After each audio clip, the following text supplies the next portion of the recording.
बिस्मिल्लाहिर्रहमानिर्रहीम।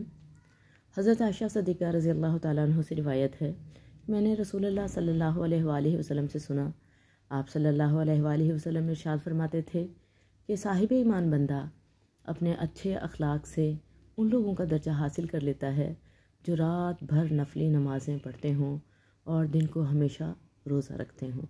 अबू दाऊद ने रिवायत किया है इस हदीस मुबारक को। रसूलुल्लाह सल्लल्लाहु अलैहि वसल्लम ने फरमाया कि मेरे घर और मेरे इस मिंबर के दरमियान का हिस्सा जन्नत की क्यारियों में से एक क्यारी है। सुभान अल्लाह। रसूलुल्लाह सल्लल्लाहु अलैहि वसल्लम ने फरमाया, अना आखिरुल अंबियाई व अंतुम आखिरुल उमम, मैं आखिरी नबी हूँ और तुम आखिरी उम्मत हो। सल्लल्लाहु अलैहि वसल्लम।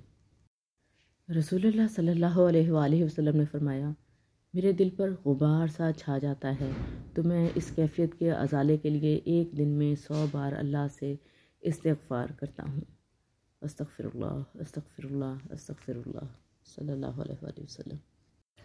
रसूलुल्लाह सल्लल्लाहु अलैहि वसल्लम ने फरमाया, बंदा जो भी दुआ मांगता है वो इस दुआ से ज़्यादा बेहतर नहीं हो सकती।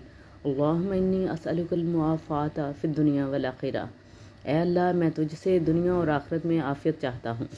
रसूलुल्लाह सल्लल्लाहु अलैहि वसल्लम ने फरमाया, दुनिया सारी की सारी सामान्य ज़िंदगी है और इस मताए दुनिया में सबसे बेहतरीन चीज़ नेक औरत है।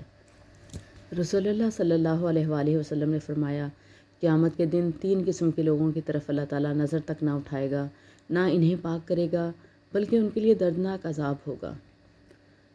नंबर 1, वो जो किसी मुसाफिर को अपने पास मौजूद इजाफ़ी पानी ना लेने दे।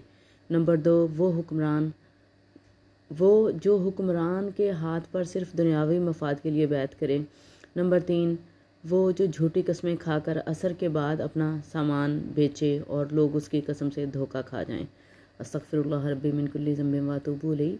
हमें अपना जायज़ा लेना चाहिए, कहीं हम तो रसूलुल्लाह सल्लल्लाहु अलैहि वसल्लम ने इरशाद फरमाया, गलतियों का कफ़ारा ये है उस वक्त कामिल वज़ू करना जब दिल ना चाहता हो और सजदों की तरफ चलने के लिए पाँव काम में लाना और नमाज के बाद नमाज का इंतज़ार करना। अल्लाह रब्बुल इज़्ज़त से दिली दुआ है, अल्लाह ताला हमारे गुनाहों को माफ़ फरमाए और हमारी गलतियों ख़ताओं को माफ़ फरमाए और हमारे ऊपर अपनी रहमत की नज़र करे और हमसे नेक काम अल्लाह ले। बेशक हम नेक काम करने की, क्योंकि अल्लाह की रहमत के बगैर हम कोई नेक काम करने की भी सलाहियत नहीं रखते। हमें हर वक्त अल्लाह ताला से हिदायत तलब करते रहना चाहिए और अपने गुनाहों पर, अपनी गलतियों पर शर्मिंदा होकर माफ़ी मांगनी चाहिए और दिल से रुजू करना चाहिए और दोबारा गलतियों की तरफ ना पलटना भी हमारे लिए इस बात की अल्लाह ताला की तरफ से दलील हो सकता है इंशाअल्लाहुल अज़ीज़ कि अल्लाह ताला हमारे गुनाहों को माफ़ फरमाए। दुआओं में याद रखिए। इजाज़त चाहूँगी। अस्सलामु अलैकुम वरहमतुल्लाहि वबरकातुहू। अगर आपको मेरी वीडियोज़ अच्छी लगती हैं तो इनको ज़्यादा से ज़्यादा सुनिए, अमल कीजिए और अपने लिए सदका जारिया कमाइए और मेरे लिए भी इनको शेयर करके ज़रूर सदका जारिया कमाइए। अल्लाह हाफ़िज़।